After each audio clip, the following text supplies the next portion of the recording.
Kemudian bahannya apa-apa saja. Oleh karenanya maka biasakan menonton video sampai selesai.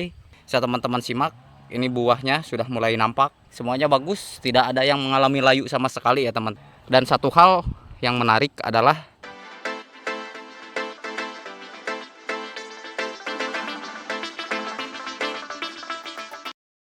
oke teman-teman, ini adalah cabai saya usianya 21 hari setelah tanam ya teman-teman. Bisa teman-teman simak.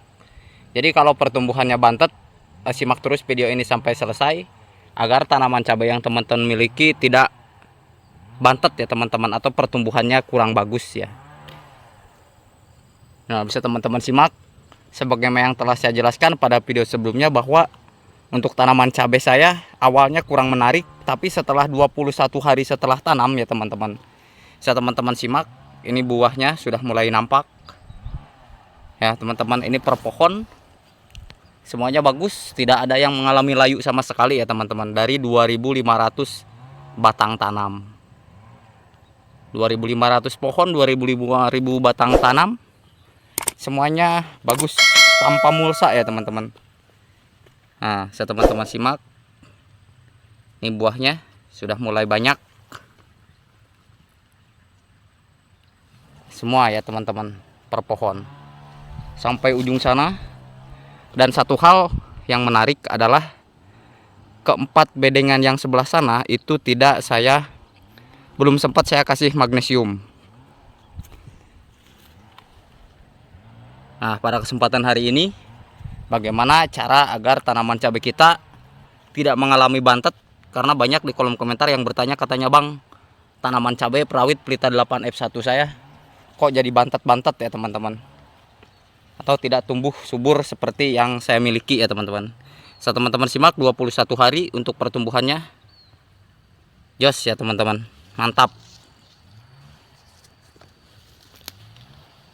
Kemudian bahannya apa-apa saja. Oleh karenanya maka biasakan menonton video sampai selesai agar teman-teman paham. Untuk yang masih bingung dalam proses pertumbuhan tanaman cabai rawit Pelita 8F1 yang mengalami bantet atau pertumbuhannya lambat ya teman-teman. Dan untuk cadangan air 10 hari tidak ada hujan, tapi saya kocorkan dari atas, masih subur untuk air, masih banyak. 2.500 pohon sampai ujung sana ya teman-teman. Simak terus videonya sampai selesai karena saya akan membagikan sebuah tips yang mungkin hanya channel ini yang senantiasa berbagi tanpa ada rahasia, tanpa ada yang ditutup-tutupi. Modal kecil tapi pertumbuhan bagus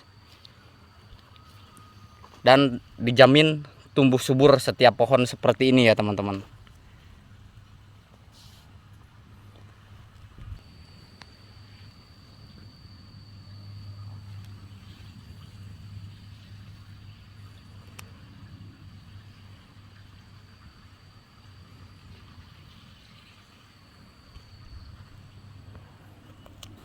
Jadi di proses penyemaian itu kan 38 hari. Jadi pindah ke sini. Sekarang 21 hari ya teman-teman. Ah, dari sini ya teman-teman. Oke, simak terus.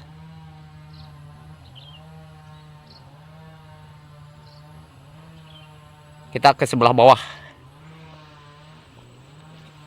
1.205 pohon lagi ya teman-teman. Nah, ini dia teman-teman ya. 1.250 pohon. Di atas 1.250 pohon. 21 hari setelah tanam. Tidak ada bantet dan semuanya pertumbuhannya bisa teman-teman simak sendiri ya. Penampakannya seperti ini. Kita geser barisan yang ini, bedengan yang ini. Kita geser lagi barisan yang ini. Nah,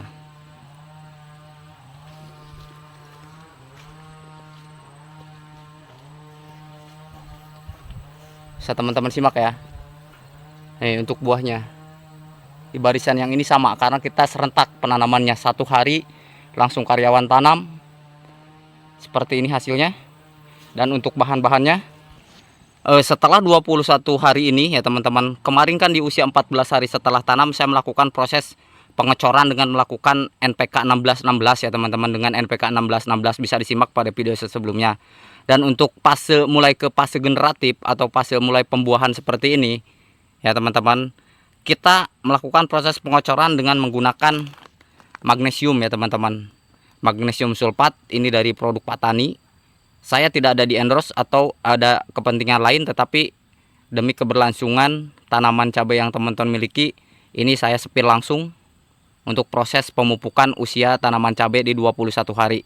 Jadi 21 hari itu meskipun tidak menggunakan magnesium sulfat ya teman-teman, yang kemudian bisa dicampur dengan ultradap seperti ini, teman-teman sebetulnya tidak usah neko-neko pun bisa. Jadi di usia 21 hari setelah tanam itu teman-teman bisa langsung mengocornya dengan menggunakan NPK 1616 yang berimbang ya teman-teman, sesuai dengan video yang saya telah review pada video sebelumnya.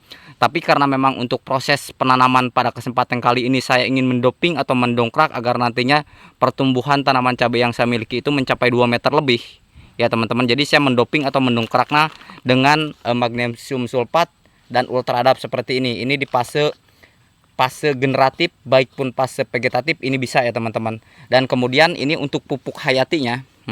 Pupuk hayatinya adalah pupuk ekstragen ya teman-teman. Jadi unsur hayati yang nanti akan saya berikan kepada tanaman cabai yang saya miliki di bagian bawah, terutama untuk proses perakarannya ya teman-teman. Di usia kemarin itu 14 hari atau 7 hari setelah tanam pun saya sudah memberikan untuk proses perakaran agar akar sehat itu sehat, agar akarnya itu sehat, saya memberikan puradan ya teman-teman. Jadi sebagaimana yang telah saya videokan, puradan itu membentuk proses perakaran yang baik dan sehat ya teman-teman. Dan kemudian untuk pupuk hayati ini, meskipun tidak menggunakan merek sejenis dengan saya, banyak di pasaran ya teman-teman. Bisa diklik di keranjang sebelah kiri layar HP Anda. Di situ teman-teman bisa membeli untuk proses pembelian pupuk hayatinya ya teman-teman. Nanti akan saya sematkan di sebelah kiri, silahkan teman-teman beli saja di situ, diklik ya teman-teman. Dan kemudian hari ini kita mengaplikasikan ultradap, kemudian magnesium sulfat dan pupuk hayati di usia tanaman cabai 21 hari setelah tanam ya teman-teman. Oke, untuk dosisnya ya teman-teman, untuk dosisnya kita ke dosis dulu ya. Dan nanti setelah ke dosis kita langsung ke harga ya teman-teman. Ini untuk dosisnya karena saya menggunakan alat kocor 20 liter. Jadi untuk magnesium sulfatnya saya menggunakan 4 sendok makan ya teman-teman. Dan ya untuk ultradapnya ini saya menggunakan 3 sendok makan ya teman-teman. Dan kemudian untuk pupuk hayatinya saya menggunakan 2 tutup ya teman-teman. Nanti untuk dosisnya teman-teman sesuaikan saja, karena memang sesuai dengan yang saya telah videokan pada video sebelumnya, bahwa ketika cabai itu masuk ke fase generatif, dosis bisa ditambah. Ketika cabai itu usianya masih 1 minggu atau 2 minggu, dosis itu disesuaikan ya teman-teman. Karena kelebihan pupuk pun itu dapat mengakibatkan daripada tanaman cabai yang kita miliki itu menjadi keriting daun, diakibatkan overdosis pupuk ya teman-teman. Sebagaimana yang telah saya reviewkan, faktor daripada keriting daun cabai yang teman-teman miliki, yang pertama adalah hama trips dan tungau, kemudian adalah faktor kekurangan air, dan kemudian yang ketiganya adalah faktor overdosis insektisida, dan kemudian yang keempatnya adalah faktor overdosis pupuk ya teman-teman. Itu adalah faktor-faktor yang mengakibatkan tanaman cabai kita itu menjadi keriting ya teman-teman. Lain halnya dengan virus kuning. Kalau virus kuning itu kan biasanya terjadi diakibatkan daripada gen benih bawaan ya teman-teman. Karena sekali lagi yang saya tekankan adalah hati-hati dalam proses pembelian bibit, karena bibit itu adalah faktor penentu utama untuk keberlangsungan atau keberhasilan tanaman budidaya tanaman cabai ya teman-teman. Jadi yang paling diutamakan itu adalah pemilihan bibit terlebih dahulu ya teman-teman. Karena jika salah-salah proses pemilihan bibit ini dalam proses budidaya tanaman cabai, modal kita yang segitu banyak nanti hancur ya teman-teman. Jangankan untuk untung, Jadi yang ada rugi tanaman cabai itu, budidaya tanaman cabai itu luar biasa ya teman-teman. Jadi jangan kemudian saya melihat bahwa oh tanaman cabai Bos Terong setiap kali penanaman setiap tahun bagus dan bagus. Karena memang itu berdasarkan pengalaman pribadi, daripada setiap budidaya tanaman cabai